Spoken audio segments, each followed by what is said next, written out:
Hello mga ka-farmers, just sharing. So, ito yung nabili kong ABR sweet from Abuyog Leyte. Ayan. So, more than 1 year na siya. Ito. So, isa sa palatandaan pala ng ABR sweet mga ka-farmers ay ito nga. Ayan o.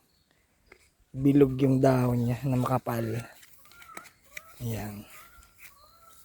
So, ayan. Ayan, just sharing.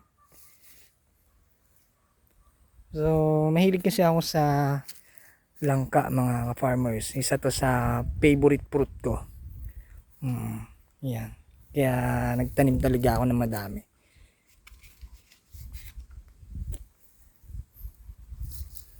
Right?